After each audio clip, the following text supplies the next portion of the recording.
Hello, Uluscri here. I was doing some spec bio the other week, mainly microbiology. If you just look through some of this, you can see that none of this is really macro until the point when I stopped because I needed to do more research. You'll see that there's a lot of branches and terms and all that sort of stuff. I'll try to explain this the best I can. The idea for this project, for this planet, is what would life look like if a lot of very unlikely paths of evolution, of development took place. This is like the rare timeline, or the unlikely timeline. I mean, that being said, Planet Q is not Earth. Planet Q it's not designed to be like a cool name or anything. It's literally just my internal naming system, because this planet is in the Qth universe that I've seriously tried to develop. So this is Planet Q. And on this other sheet of paper, I have more straightforward visualization of the tree of life that's going on here. I should also point out that this is the case that I feel would be very rare for an Earth-like planet, with a life that is still carbon-based. So let's go to the very beginning with stuff that's not alive. And I could have put rocks and water and whatnot here, but these are all things that have been found in space and recreated in lab conditions that emulate the primordial Earth. You got your amino acids, your building blocks of proteins, your lipids that create cell walls, or not cell walls, cell membranes, and then nitrates are used in other things. I'm not a biologist. I did a bunch of really quick and cursory research. This is just like a fun little project that I did. This isn't anything serious. It's a thought experiment. That's what it is. So you see that there's 3 basic paths going off here. Chronologically, this is the first one, and then this one, and then this one. So it's sort of going in a clockwise manner. You'll see this RH and LH stuff. What's going on there is that this is right-handed life and left-handed life. So all living things on Earth rely on sugars, on these organic molecules that give energy. And I think this phenomenon also happens for things other than sugars, but this is just the example that I know of. There's 2 different, it's called chirality of these sugar molecules. Chirality is the orientation in space of these molecules. There's right-handed and left-handed orientations. There will be images on the screen. And I believe all life that we know of on Earth is left-handed, uses left-handed sugars, uses left-handed, whatever.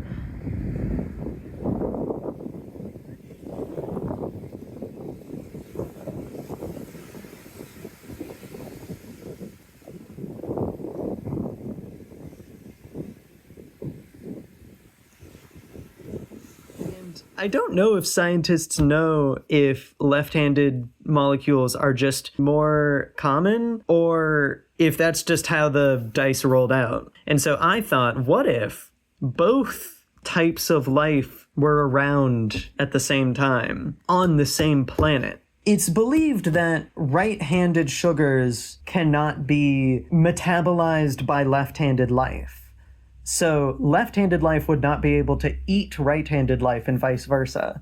And so you have 2 different ecosystems that are evolving kind of independently.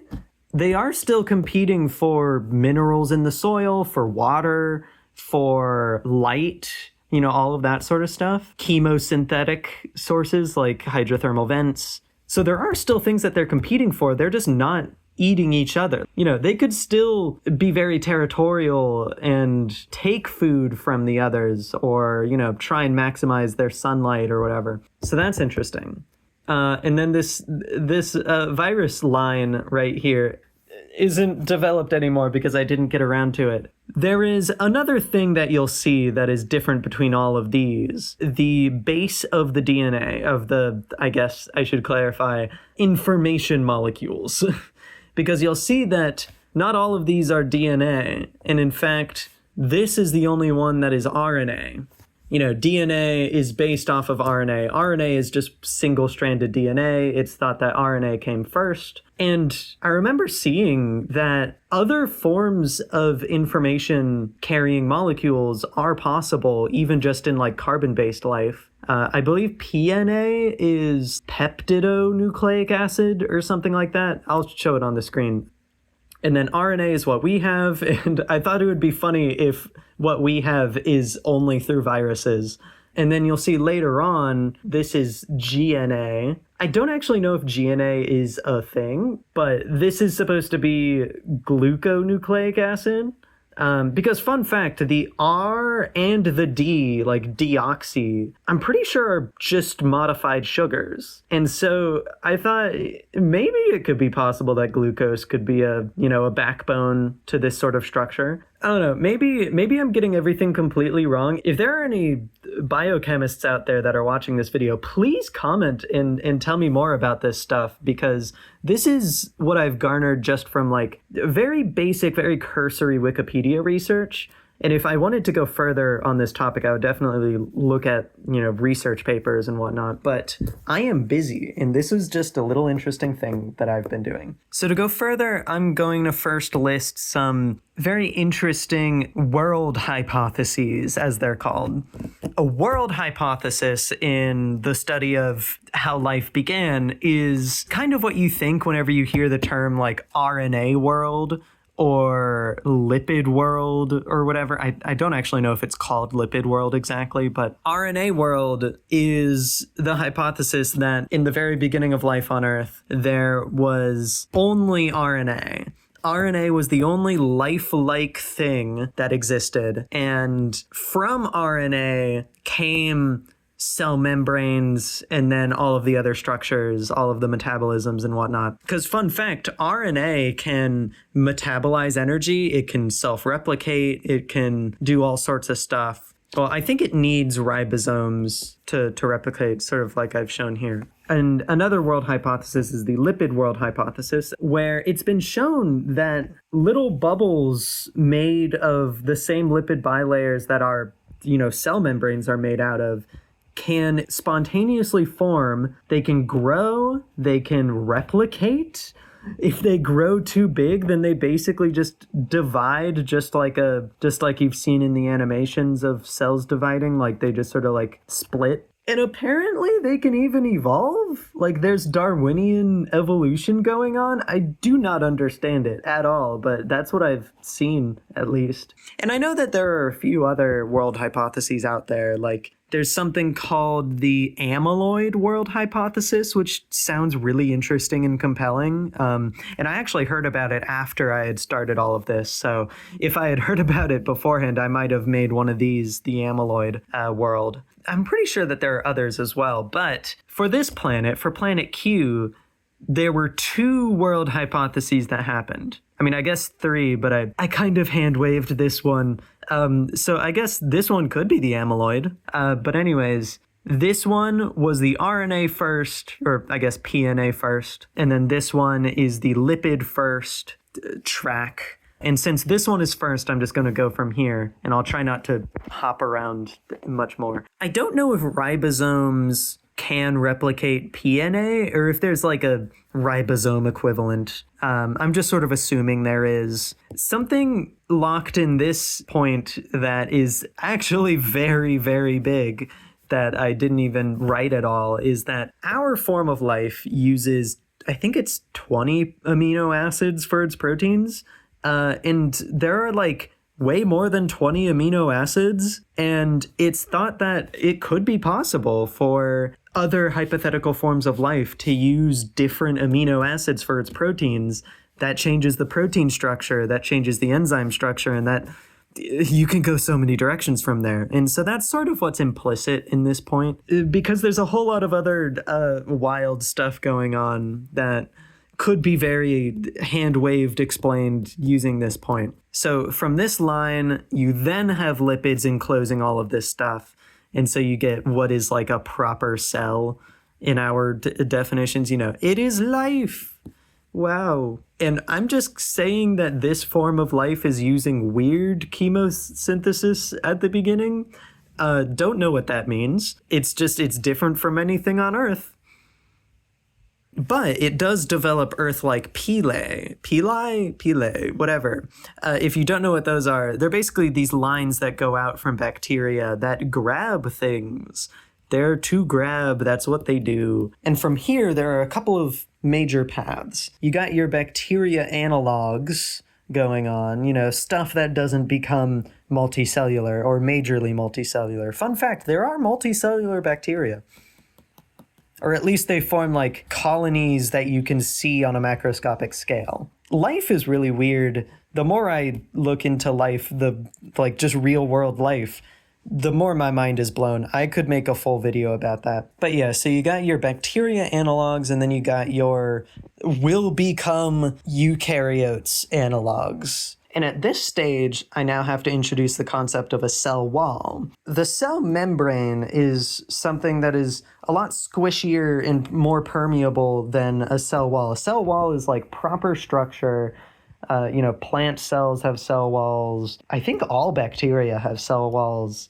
And eukaryotes, like animals, are things that are rare because, they don't have cell walls. And there are a lot of different kinds of cell walls that you can have. Like, for instance, plants have cellulose, but bacteria have peptidoglycan. And apparently fungi have, I think it's chitin cell walls? Or it might be keratin. It's one of those.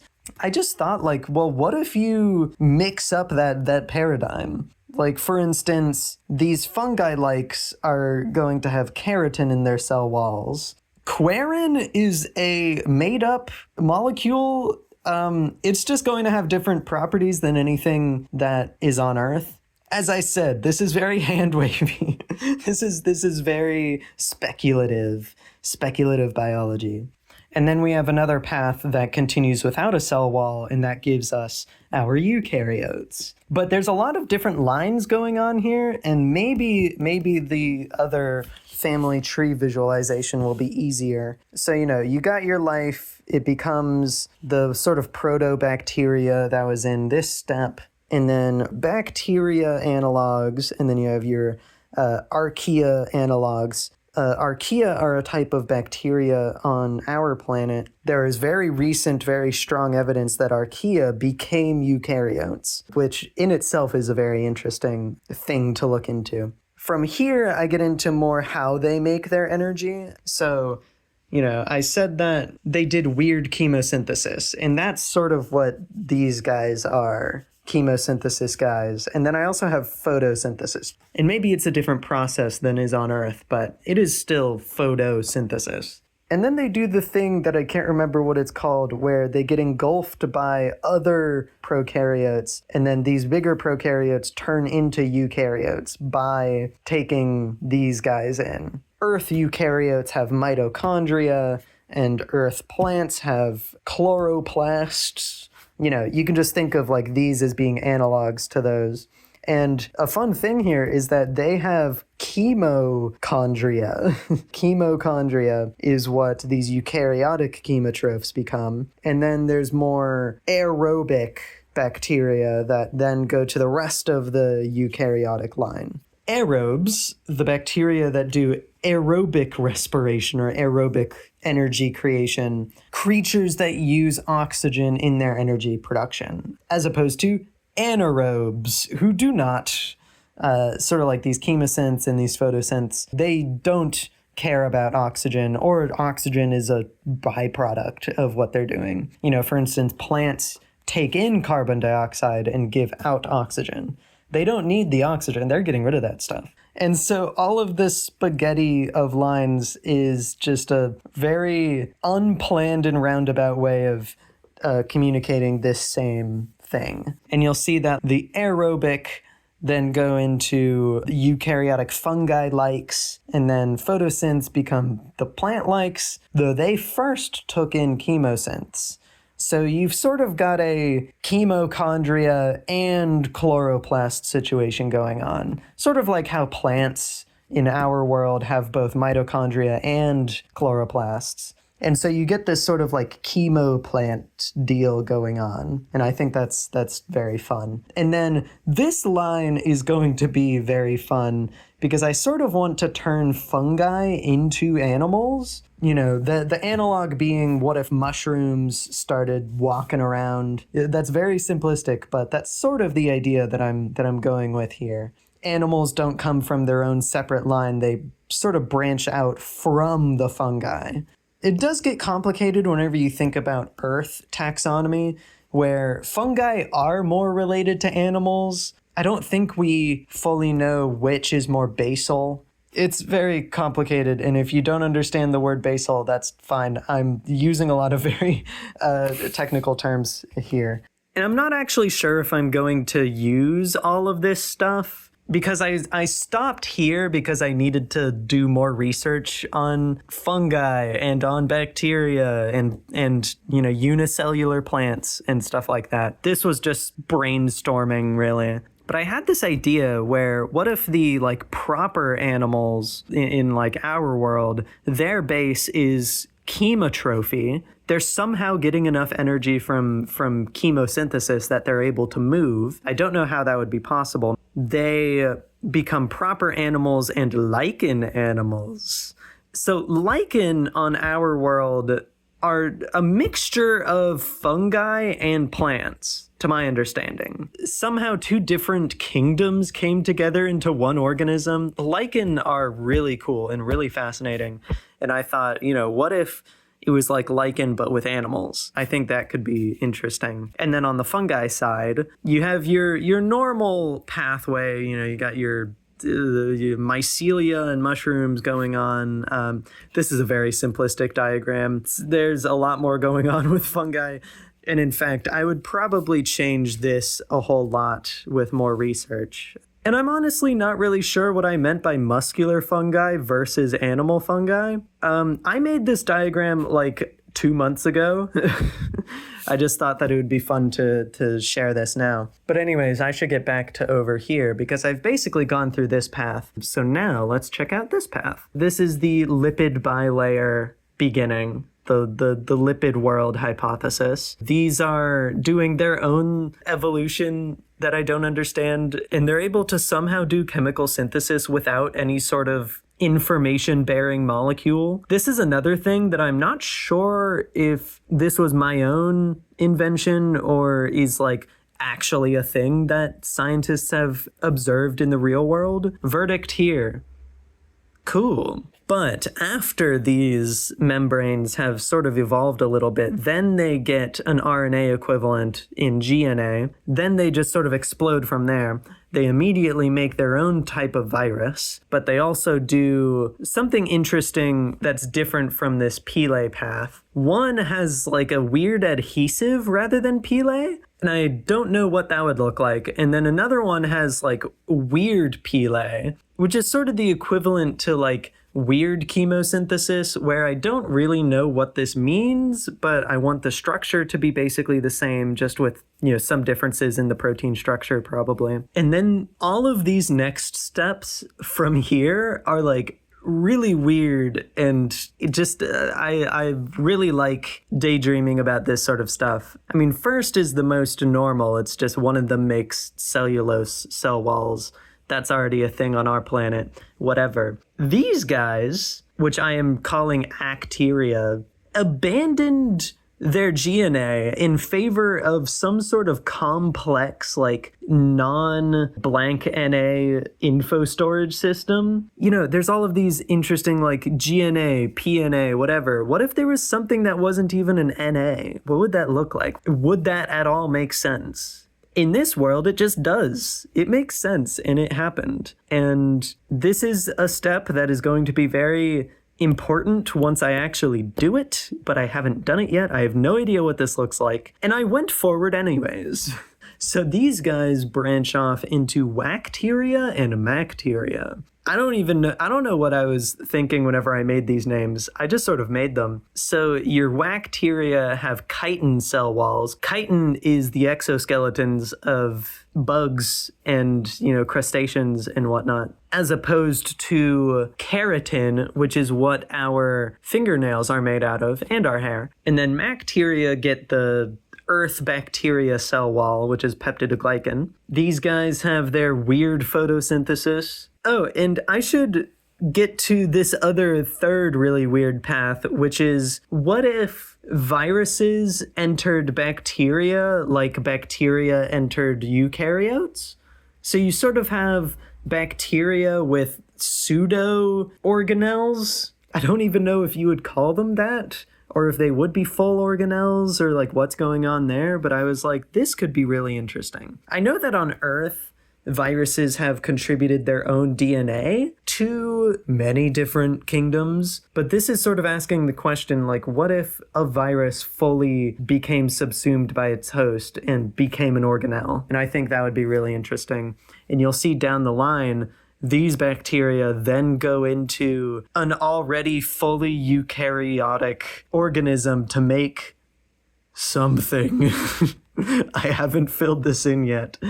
But whatever this is going to be really weird. And then the rest of this is just sort of what was going on here with all of these weird lines, all of the different aerobes going into the eukaryotic creatures. Actually, I think it's just this line and this line where you have your plant-likes and then you have your heterotrophs. What's interesting here is that the heterotrophs and the plants come from two separate bacterial lines, as opposed to a more Earth-like family tree where the archaea became eukaryotes and then the eukaryotes split into plants, animals, fungi, protists. Don't worry about protists. They're not really a classification, but also kind of a classification.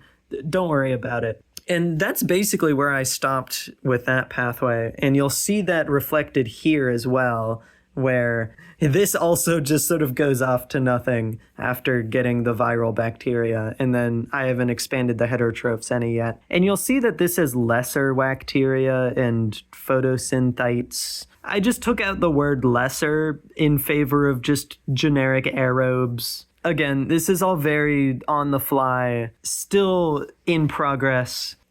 So that's it. That was this funny little video. I hope that you were either entertained or learned something new about biology. That's basically what this video is kind of just an introduction to abiogenesis, which I haven't even used that word yet. Abiogenesis is sort of the study of the beginnings of life. Abiogenesis is how life came from non-living matter. So this was a crash course in abiogenesis that was very frenetic and maybe understandable. I don't know. You can find me in the links in the description. There's a lot of places. Thank you to my patrons over on Patreon, including Abaletian, Donny the Pony, Unproductiveness, Nick Rosario, Runner Girl Fran, Vert Dirt Runner, Kadragi, and Enthrilius. I appreciate the help so much. I would not be making these videos without y'all, and I hope that y'all have a very good day and happy world building. Oh, and there's also C viruses that were made synthetically by left-handed life that then go on to do their own thing. And goodbye.